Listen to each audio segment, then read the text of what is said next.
මැයි රැලියට ආපු ජාතික ජනබලවේගයේ පිරිසක් දක්ෂිණ අධිවේගී මාර්ගයේ බස් රථ නවත්තලා එතන බැහැලා අධිවේගී මාර්ගයේ මාර්ග නීති අමු ඒ උල්ලංඝනය කරමින් ඒකේ තවත් බරපතලම දේ තමයි පොලිසියත් බලාගෙන ඉන්න. ආණ්ඩුවේ නිසා පොලිසිය මුකුත් කරන්නේ නැද්ද? ආණ්ඩුවට වෙන නීතියක්ද දැන් තියෙන්නේ? කෝ කතා කරපු සිස්ටම් චේන්ජ් එක. එකක් තමයි මම බැලුවා හොයලා මේ ප්‍රශ්නේ මතුවලා තිබෙන විදිය. සාධාරණ කියනවා නෙමෙයි. එතන අර වාහන නතර කිරීම සඳහා ඒගොල්ලෝ දැන් දුර ඉඳන් එන අය අපි ඒගොල්ලන්ට කියලා තියෙනවා සූදානම් වෙලා අවසන් වෙලා මේ දිනෙට මෙතන ඇවිල්ලා කෑම කන්න අරම ලෑස්ති වෙන්න. ඒ කොහෙන්ද ආපු බස් ටිකක් ජනාධිපතිතුමා? මම බැලුවා දකුණින් කොහොමද එන්නේ නැත්තේ. ඔව් දැන් මාතරට කතා කරා.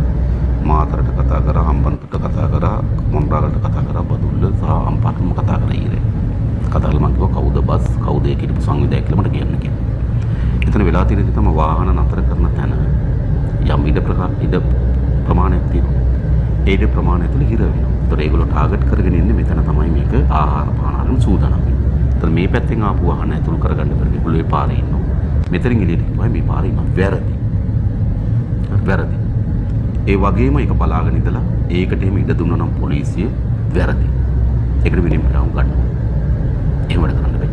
කා සම්බන්ධිත විනය ක්‍රියාමාර්ග ගන්න. විනය ක්‍රියාමාර්ග ගන්න ඕන එකක් බලාගෙන පොලිසිය අනිත් පැත්තෙන් බස් නතර කරපු රියදුරන් අනිත් පැත්තෙන් කවුරු හරි ඒකට සහායක දීප කණ්ඩායම් ක්‍රියාමාර්ග ගන්න ඕන. ඒ බස් එක සාමාන්‍යයෙන් දේශපාලන ක්‍රියාකාරීන් මාලිමාවේ ක්‍රියාකාරීන් එනවනේ. ඒකට පක්ෂය තුල වැඩ කරන්නේ. ටික අපි බාර ගන්න ඕන කොටසනේ. ඒ වගේ ආණ්ඩු ක්‍රියාවලිය හරි කොතන කරන්නේ පක්ෂ සංවිධායකයෙක්. ඒ නිසා තමයි මම කිව්වේ ඒගොල්ලන්ගේ ලයිස්ට් වල දෙන්න. කවුද මේ බස් බාර? මොකද හැම බස් එකකටම සංවිධායක සහෝදරයෙක් ඉන්නවා. ඒගොල්ලන් නාම ලේඛනය වන්න කියලා තියෙන්නේ. මොකද මේක සිදු නොවිය යුතු දෙයක්. එතන තදබදේ මට තේරෙනවා.